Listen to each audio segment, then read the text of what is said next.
Captain Kharat या विकृत मानसिकतेच्या व्यक्तीचे अनेक व्हिडिओज आणि फोटोज आपण सोशल मीडिया तुमच्या मीडियाच्या माध्यमातून आपण बघतोय.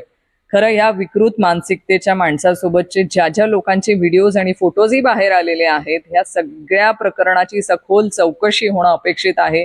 माझी या निमित्ताने मी मुख्यमंत्री महोदयांचे देखील अभिनंदन आणि आभार व्यक्त करेल की त्यांनी ह्या प्रकरणामध्ये स्वतःहून लक्ष घालून त्यांचा ह्या प्रकरणाचा सगळा पर्दाफाश करण्यासाठी त्यांनी त्यांच्या यंत्रणेला कामाला लावलं आणि आज हे प्रकरण बाहेर आलेलं आहे. पण फक्त एवढ्यावर होणार नाही, तर आज ज्यांचे ज्यांचे धागेदोरे ह्या सगळ्या प्रकरणाशी आपल्याला दिसत आहेत, ह्या सगळ्यांची देखील चौकशी होणं गरजेची आहे की ह्या काही लोकांचं पाठबळ आहे का खरातांना, आणि त्याच पाठबळामुळे हे एवढे प्रकरण झालेत का, किंवा एवढ्या महिलांवरती अत्याचार झाल्यावर पण त्या महिलांच्या तक्रारी का बाहेर आलेल्या नाहीयेत. इथे कुठला तरी पाठबळ असल्याशिवाय हे शक्य नाही. तर नक्कीच माझी मुख्यमंत्री महोदयांना विनंती आहे की या सगळ्या प्रकरणाची त्यांच्याशी असलेल्या कनेक्टेड असलेल्या लोकांची देखील सखोल चौकशी होणं गरजेचं आहे. तस्मै नमा एवढं मी नक्कीच त्यांच्यासाठी म्हणेल, कारण वैष्णवी हगवणे प्रकरण असेल किंवा डॉक्टर संपदा मुंडे प्रकरण असेल, अशा अनेक महिलांच्या तक्रारीमध्ये जे त्यांनी त्यांच्या निपक्षपाती चौकशी करणं गरजेची असताना त्यांनी पीडितेची बाजू न घेता